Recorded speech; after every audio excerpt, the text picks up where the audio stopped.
Hello everyone, how's it going? And welcome to today's Wild Rift video. In this video, we're going to be trying out Ezreal with the newly buffed manamune. Manamune now giving 2% of your maximum mana as additional attack damage instead of 1.5% before, means that champions like Ezreal can get roughly around an extra 15 to 20 AD when you stack up manamune and when you get that fully stacked to MURAMANA, which will give Ezreal a lot more power with his auto attacks and his abilities. In this gameplay, we're playing in a trio queue with Darkbreaker and also Why So Salty. That's why you're seeing Rammus support again. This is a player that loves Rammus. Don't know why he loves Rammus so much, but wherever you put him, wherever he plays in a jungle, if he plays supports, he always loves playing Rammus. And honestly, Rammus support is maybe kind of a low-key, really strong champion, especially with the new Hex Flash as well. You can Hex Flash, land the taunt, and the taunt is just super annoying to deal with. But let's talk about Ezreal. So Ezreal's been a champion that's kind of struggled for some time, especially because these crit AD carries have had so many buffed items and so many strong items overall. You know, you think of Bloodthirster, Magnetic Blaster, Ruin Infinity Edge as well, also being incredibly powerful. Which meant that champions like Ezreal, like Corki as well, has kind of fallen out of the meta because manamune doesn't give you as much damage and kind of takes a long time to scale. But now with the buff to manamune, maybe that means that champions like Ezreal and Corki can kind of come back into the meta. But you can see here in the early game, we're kind of zoning out the enemy champions. I think Lulu is kind of just standing behind the tower, it seems like, at the moment, not really doing too much. But we're pushing this lane at the moment, getting our priority towards Scuttle Crab. Roam here towards Scuttle Crab means that DB can take the Scuttle Crab pretty damn easily here. You can see with Ezreal in the lane, it's kind of super annoying to deal with because you can just do so much damage with your first abilities and poking in the early game. If you can follow that up with things like Rammus, as you just saw, you know, the flash into a taunt, meaning that you can easily land your skill shots, means that you could do so much damage. And actually he's a great follow-up champion to any sort of crowd control champions you might be playing in support. You know, champions like Alistar, Nautilus work incredibly well with Ezreal because it makes it easier to land his skill shots. Which kind of big thing about Ezreal is that, as I mentioned, you know, crit AD carries are more reliant on their auto attacks and going for other things as well, whereas Ezreal is more reliant on his abilities. His abilities do the most amount of damage. You can see that I've got the Caulfield's Hammer instead of building the Tear of the Goddess. This is because I know that I'm in an early game lead. I have a big lead in the bot lane in terms of I got an early assist and also I got a few tower platings, and I want to kind of use that advantage in the early game. I don't want to finish Tear of the Goddess yet. I don't want to build Tear of the Goddess. It does mean you're going to be a little bit less powerful when it comes to damage. So instead, I just build the little mana crystal, which still helps me stack tier a little bit in the early game. And I just go for the hammer instead early on. And this just helps me get a little bit more AD in the early game. I think this is, in my opinion, the best option to go for instead of going for the Tear of the Goddess as the first kind of tier 2 item. You just go for the hammer, you go for the extra trading power in the early game, and then that means that you can look to try and do other things later on. You know, things like this, for example. You know, me getting that extra little bit of AD means that I can do more damage to this Kalista. It does mean that manamune takes a little bit less time to scale, a little bit less time to kind of come online as well at the same time and be upgraded to MURAMANA. But as you can see, I can already upgrade this really early on. Look for our own mid lane as well. We save the Corki in the end and also get the kill onto Lilia. So a few really quick kills here for me, which is going to be really good. Unfortunately, my lane is in a pretty rough spot. I probably could have taken this opportunity to go back to base. I know that my lane is in a pretty rough spot. So what I'm trying to do here is I'm trying to push out the lane and then go back to base. You know, kill this last minion and then look to go back to base. But now I'm in kind of a spot where I can't really go back to base. So I'm at a bit of a disadvantage at the moment, but I know my Rammus is right behind me. So I'm just making sure that I kind of play a little bit aggressive and go for a bait in the end. Tried to use my ultimate, but unfortunately it gets dodged there by the Kalista. But then Rammus gets the kills anyway, so it's completely fine. Gets the kill onto Lulu. I don't think they get the kill on Kalista either.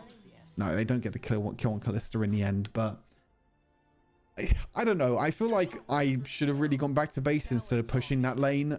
In a situation like that where your minions are underneath the enemy tower or just outside of the range of the enemy tower, it's really difficult to go back to base, because what the enemy bot lane can do in that situation is kind of freeze that wave or make it in terms of a slow push, so they can deny minions and you can just get zoned out the way of minions, which can make it extremely difficult to play against. I think in that situation, I think because we're so far ahead and because I have such a big spike on base with that manamune being able to be fully upgraded, I probably should have gone back to base, but it still worked out in the end. You know, we played super aggressive. We were able to get the kill in the end. But now I'm just playing defensive. I know that my Rammus is roaming towards the Rift Herald, which is a great thing for supports to do. Roaming towards Rift Herald, taking an advantage there. And then we can look to try and steal the dragon, maybe. Kind of close, to be fair. I think I was pretty close. The Lilia gets caught. The Yasuo gets caught straight afterwards. A nice juicy double kill. We get the mid lane tower as well at the same time. And this is another great thing about playing Ezreal, is that, as I mentioned, is that he's a lot more reliant on skill shots, but this also means that he's a super safe AD carry to play as well. So it means that your support, like a Rammus support, for example, can roam around the map and try and make plays around the map whilst you're just kind of AFK farming in bot lane. You're just staying back, you're using your abilities, you're poking down enemy champions, but also you're just using your abilities at range to be able to deal a lot of damage. You know, you can see there, I'm landing my third ability. I'm landing all my abilities on top of each other. I get the exhaust down as well. Not too sure why Kalista went for this kill, to be fair. Even Corki's down here as well now, flashing in just to make sure I get the secure kill there on the Lulu. Lilia tries to play a bit aggressive here and tries to get the kill, but I actually dodge it extremely well there. I was actually really surprised I was able to dodge Lilia's damage. You can see how Lilia was trying to hit me on the outer edge of her first ability to try and deal that extra damage, but in the end I was able to dodge it. So playing a bit aggressive. Also, that's, like I said, that's kind of what you can do with Ezreal. You have, you know, your arcane shift as well, which works as a dash or works as an extra flash, I guess you can call it as well, which makes it super important. You can see here we're just going to upgrade our boots. We're going to buy our Sheen. You need to make sure you buy Sheen first when you're going towards Trinity Force. The big thing is that Sheen is going to give you that extra damage with your abilities. So when you use your first ability and when you land your first ability, that Sheen passive is going to proc, meaning that you deal extra damage. So it's really nice to help you. And as you can see, as I'm walking towards the lane as well, you can see that I'm using my abilities in lane. Like, look at that Sheen damage, by the way. I'm dealing so much damage already. I'm going to use my True Shot Barrage to try and get a kill, but unfortunately got dodged there by Kalista. But yeah, you can see my damage already in this lane is just kind of out of this world. Lulu gets completely caught underneath the tower. Another kill as well. And you can kind of see the power of what Rammus kind of brings as a support. You know, being able to make these, you know, really aggressive plays, being able to flash in, get the taunt, which means you can follow up afterwards and do a lot of damage. But yeah, as I mentioned with Sheen, you want to build this first when you're going towards Trinity Force, because it just gives you a lot of power early on. And also this is the cheapest tier 2 component to buy out of all of them as well. Trying to roam here, trying to roam around, trying to get some more kills. Unfortunately, Yasuo has flash, so nothing really going across there for us. Yeah, really nice play there for us, which is quite nice. Making sure that I keep my distance here, obviously making sure that I don't stay in auto attack range, but I'm at a long enough distance that I can use my abilities. Like, look at that, so much damage there onto the Kalista. I get a little bit caught out, maybe using my third ability too aggressive, but hey, again, the Rammus coming in with the taunt on the volley bear actually keeps myself alive. And you can see here, all that I'm doing is just keeping my distance. I'm not going into close range of auto attacks. I'm keeping at range, making sure that I can use my abilities at range and do a lot of damage. And that's exactly what you want to do as an Ezreal. It's not like someone like a Xayah or even someone like a Kai'Sa where you have really low range. You want to use a range of your abilities to your advantage, and that's exactly what I'm doing here. But you can just see I'm spamming my abilities over and over again, making sure that I get my manamune fully stacked as soon as possible to MURAMANA, which I do have fully stacked now. I think I checked my mana. Yeah, 1,600 mana. So I believe I worked this out. So you have 1,600 mana when you have manamune fully stacked and when you're level 10.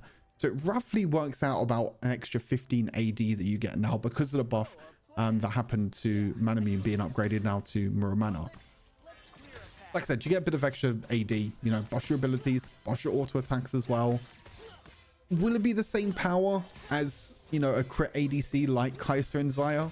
Probably not, if I'm honest with you. I still think these crit AD carries, or even these on-hit AD carries now like Kai'Sa, I think will still do a lot more damage.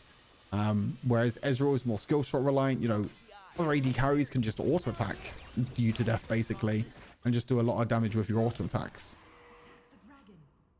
Dragon's coming up, so you can see here all I'm doing at the moment is just making sure I push waves, making sure I push the bot wave, making sure I push the mid wave as well at the same time. You can see that what we're doing here is we're just taking down the objectives. We're kind of using our vision to our advantage. Really nice true shot barrage, by the way, across the whole team. My mystic shot hits over the wall as well. We get a few extra kills here as well. Beautiful there. And again, using the arcane shift to jump over the wall to create the distance, but then we're not, even though we're not in auto attack range, we're still in range to use our abilities, which is really the power of Ezreal and really the power of what you can actually make a difference here when playing Ezreal. I don't think we can end the game here. Yeah, 5 seconds until the enemy spawn. They still have the Nexus shield as well, so we can't actually finish the game here, unfortunately. Yeah, I mean, Light Driftmaker also being an incredibly strong item as well for Ezreal, being able to deal the extra true damage when you're in combat for a few seconds. We'll have to wait and find out and see what happens with that one. I think I realized that I needed one more wave, I think it was, for Riftmaker, so I kind of overstayed here a little bit. I think I was trying to get one more wave here towards Riftmaker. But I was able... honestly, I could have killed Lilia here. Oh, it's so close. Honestly, I probably could have killed Lilia. If I didn't flash away, I probably could have killed Lilia. But one thing I was scared about is the sleep from Lilia, because I don't have Quicksilver. If I did have Quicksilver, I probably would have been more confident there and tried to play a bit more aggressive. You can see here, I just need 120 more gold. That's why I kind of overstayed for that wave, to try and make sure that I go back and I build my Riftmaker. I mean, 2,800 gold in base, just straight up buy a tier 3 item like Light Riftmaker. Pretty insane. Great thing about Ezreal is that he doesn't actually need to build really like any crit items. He can build items like Riftmaker, because his abilities still benefit from AP damage. Like Riftmaker. Obviously, Riftmaker gives you a bunch of healing, gives you the true damage as well. Overall, really nice. Taking the Scuttle Crab here so we get some vision around the Baron. Honestly, at this point, we can probably take Baron. It's kind of free to take Baron, but honestly, my team just might end the game, to be fair. I think that's how far ahead we are. 7-0 and 10 this game. We can probably play a bit aggressive and try and take Nexus, but yeah, I think this is too risky. I think at this point, we should probably go towards Baron. I think taking the Baron will kind of secure the win for us. Corki's playing a bit aggressive here. I probably could have dashed forward here, to be fair. I think if I dash forward there onto Lilia, I'd probably do enough damage. Oh, I could play so much more aggressive this game, to be fair. But it's kind of not limit testing. We're not really limit testing. But yeah, you can see Baron buff is up. They have 2 inhibitors down. This Baron is just completely free. DB was actually saying he kind of wanted to try and solo Baron, which, as you can see, you can pretty much solo Baron straight away. Doesn't really need us or anything. I'm just making sure that I zone away the Lilia, and I make sure that Lilia doesn't get in range. You can see here, we're just going to taunt the Lilia and kill the Lilia. Make sure Lilia doesn't jump over the wall and steal the Baron buff. That's exactly what we're doing. We get the kill here onto Kalista. I think we can. I mean, we do so much damage with all our abilities. I even E forward here as well. Look at our damage. Like, it is so disgusting. Exhaust Yasuo as well, trying to get the other side of the wall, but look at the taunts. Like, the taunts are doing so much. Like, hey, low-key, if you want to play Rammus support, I think it's actually a thing. I mean, I think there's a difference between a Rammus and why so salty, because he is a very experienced player, I think, on Rammus, and kind of knows the limits, knows when to engage, knows when to do these things at the right time for Rammus. But yeah, flawless gameplay with Ezreal. Really, really strong game. Again, a little bit of help there with Darkbreaker in the jungle, and also Why So Salty as support. Hopefully I show all the stats, but yeah, look at that. MVP 8, 0, and 13 with our build. 28,000 damage in the end. The most damage in the game. You can see here 28,000, 26,000, 25,000, and then 3, 9, 8, 8, 11. Yeah, a lot of damage that we dealt. I'm not too sure if I showed the... Yeah, I don't think I showed the rune damage in the end. But I did go for Conqueror this game instead of Empowerment. I think I realized that this game, we're against champions like Volibear, Yasuo, Lilia as well. Like, we're going for a long haul fight. We're not really going to be bursting down a lot of champions because they have a few bruiser champions, you know, like Yasuo can still be built as a bruiser, Volibear, and also Lilia. So I knew that we were going to go for longer fights instead of going for these quick burst fights. But yeah, overall, flawless game for Ezreal. Let me know what you think of Ezreal down in the comments. Again, as I mentioned, definitely a lot stronger champion now with the buffs to MURAMANA. Hopefully you enjoy the gameplay. Stay safe, and I'll see you in the next wild video. Peace.